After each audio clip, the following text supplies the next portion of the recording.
Selanjutnya kita akan membahas mengenai konsep umum komunikasi. Komunikasi merupakan salah satu kebutuhan dasar individu yang diperolehnya melalui interaksi dalam lingkungan sosial. Secara etimologis, perkataan komunikasi berasal dari bahasa Latin, yaitu communicare, yang berarti berpartisipasi atau memberitahukan. Komunikasi berarti penyampaian pesan oleh komunikator kepada komunikan. Berdasarkan definisi yang dikemukakan, dapat dijelaskan bahwa komunikasi berkaitan dengan penyampaian sesuatu berupa pesan ataupun pandangan dalam rangka mencari kesamaan pandangan. Berdasarkan penjelasan yang telah dipaparkan, dapat diartikan bahwa komunikasi merupakan proses penyampaian pesan dari seorang individu kepada individu atau kelompok lain.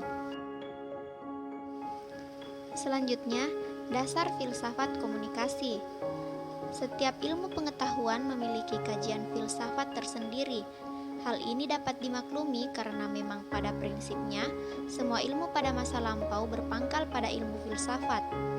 Filsafat merupakan usaha untuk memahami atau mengerti dunia dalam hal makna dan nilai-nilainya. Salah satu aliran filsafat yang paling banyak berkontribusi terhadap kajian komunikasi adalah filsafat pragmatisme dengan beberapa tokoh terkenalnya yaitu Donald Davidson, N. Weiner, C.S. Peirce, dan William James dengan karakteristik dan penekanan yang tidak identik. Sebagai salah seorang pendiri dari aliran pragmatisme dan bahasa utama semiotiko modern, Peirce seringkali diabaikan oleh ilmuwan yang tertarik dengan ilmu komunikasi. Semiotiko Peirce menempatkan penekanan pada isyarat proses kognitif individu. Peirce berpendapat, janganlah kita berpura-pura dalam filsafat tentang apa yang kita tidak ragu dalam hati kita.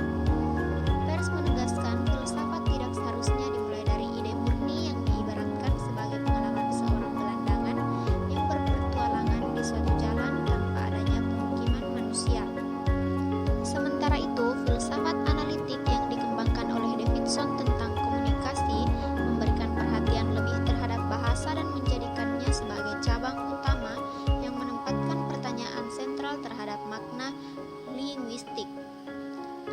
Selanjutnya, komunikasi sebagai model dasar hubungan interpersonal. Melalui komunikasi, individu mengembangkan diri dan membangun hubungan dengan individu lain ataupun kelompok.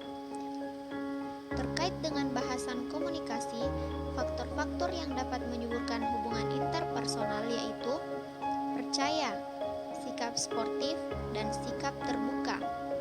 Dari ketiga faktor tersebut, faktor percaya merupakan yang terpenting karena sangat menentukan efektivitas komunikasi. Faktor percaya akan meningkatkan komunikasi interpersonal karena membuka saluran komunikasi, memperjelas pengiriman dan penerimaan informasi, serta memperluas peluang komunikasi untuk mencapai maksudnya. Pembahasan yang terakhir yaitu komunikasi sebagai landasan keterampilan konseling.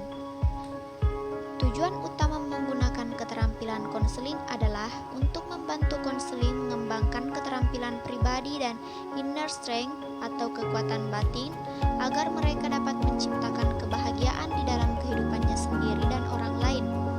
Dengan demikian, keterampilan konseling digunakan oleh para konselor profesional untuk membantu individu atau kelompok agar memiliki kemampuan secara mandiri, memberdayakan dan menolong dirinya sendiri. Salah satu bahasan yang lebih konkret tentang penerapan sejumlah keterampilan komunikasi dikemukakan oleh Nelson Jones yaitu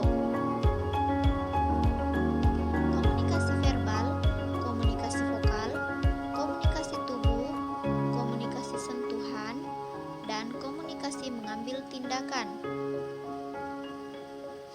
Komunikasi vokal konselor dapat menyampaikan tentang apa yang sesungguhnya dirasakan dan seberapa responsif konselor secara emosional memahami perasaan konseling. Komunikasi vokal mencakup 5 dimensi yaitu volume, artikulasi, nada, penekanan, dan kecepatan berbicara. Keterampilan komunikasi konselor merupakan elemen utama dalam penyelenggaraan konseling.